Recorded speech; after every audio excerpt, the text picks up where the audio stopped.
I'm Ken Fleener, your bushcraft preacher, and this is Free Kicks Outside. Today I'm going to talk about survival and guns. Now, there's a short-term survival, and there's a long-term survival. Now, 90% of all survival situations you're not going to have a gun in anyway. But, whatever it is, something happened, a plague has stripped the planet, and zombies are attacking hordes, and people just going completely nuts and insane because the price of toilet paper went up. Or there's an extreme shortage on it. One of the two.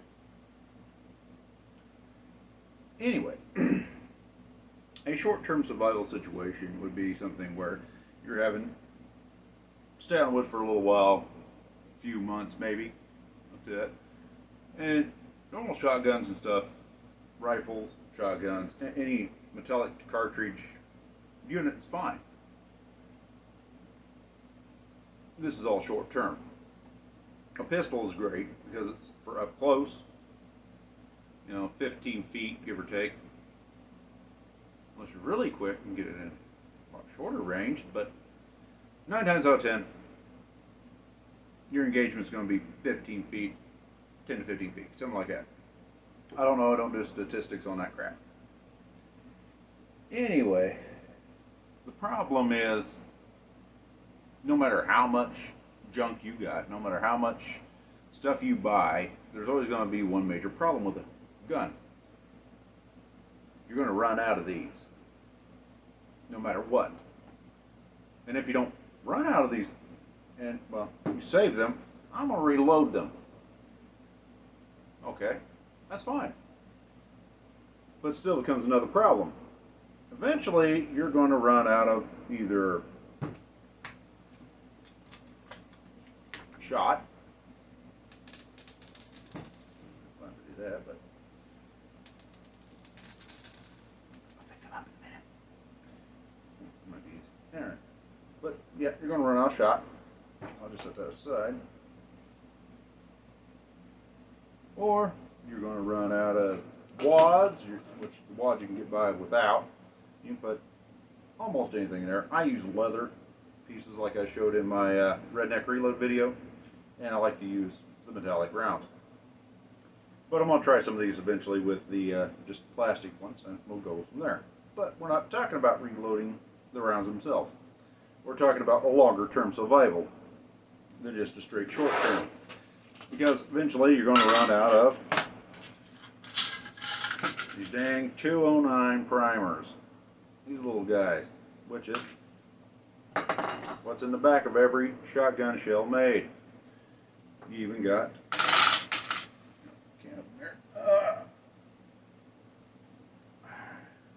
yeah, that's right. The old wolf is out. Anyway, you're going to eventually run out of them puppies. In the back of this, that's what it takes to ignite it. And that becomes a problem. Then you got the other kind of percussion cap, which is pistol. Eventually you're going to run out of that stuff. Gunpowder, on the other hand, if you know what you're doing, you can make it. It's not really that hard. It's not a massively complicated thing. So you can make gunpowder.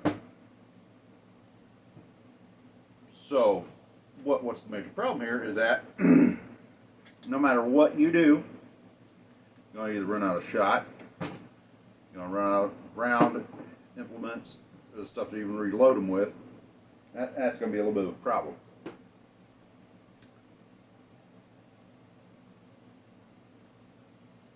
A lot of people say that the 12-gauge shotgun is one of the most universal.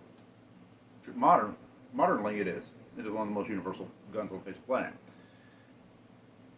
But, like I said, eventually this is going to go away because if you're using plastic rounds, they're eventually going to crack and become useless. Same thing with any brass round. If things do wear out. But there is one way around all that. And for the absolute long-term survival is a good old flintlock. Now, they do make a matchlock, which I do not have, but I will probably end up getting one of those in the future.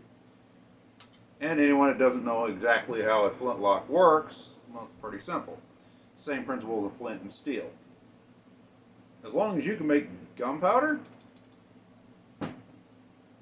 this thing will work.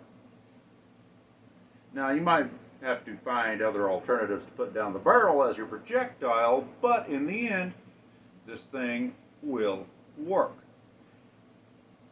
And I want to try to put other things down this barrel. This is rifled. It's not exactly what I wanted. I wanted a smooth bore, but really couldn't find one. But it is a 50 caliber.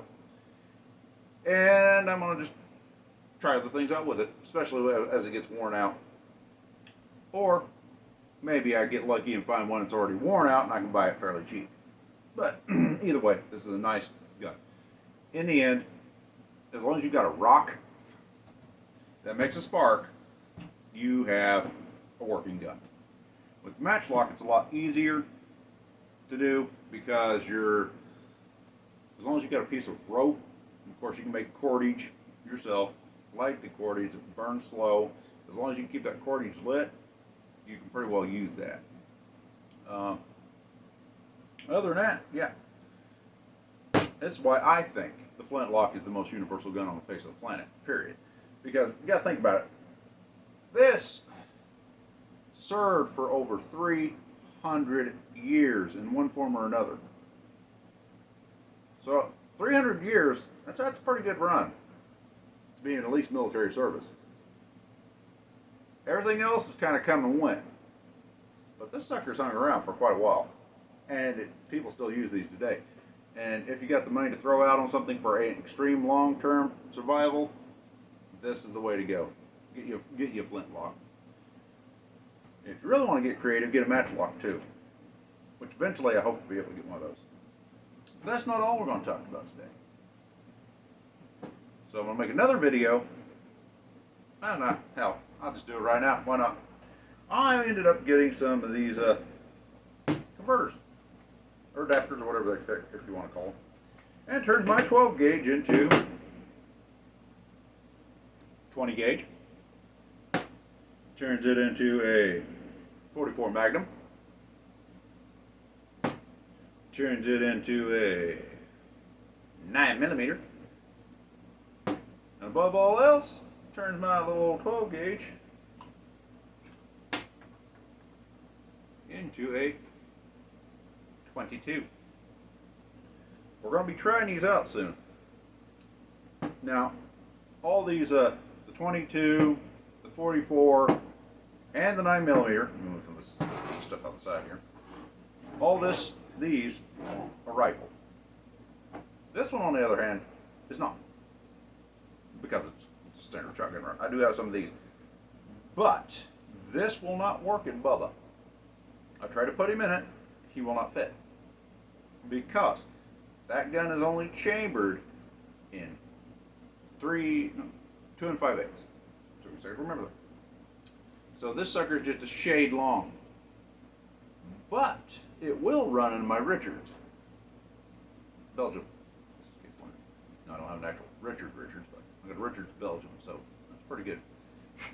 Anyway, we'll be testing them suckers out really, really soon.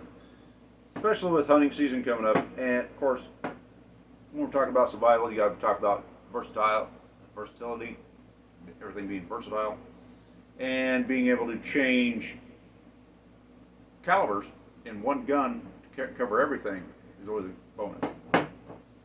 So at least this way you can carry your pistol on your side and still be able to take care of the business into things. I like double barrels myself because I can run one 12 gauge and then having a different barrel. Say I'm hunting bucks and squirrels. I can throw this 20 in the other barrel, or just put a regular buckshot round in it. It's not a double aught, but a regular buckshot can take care of pretty much anything.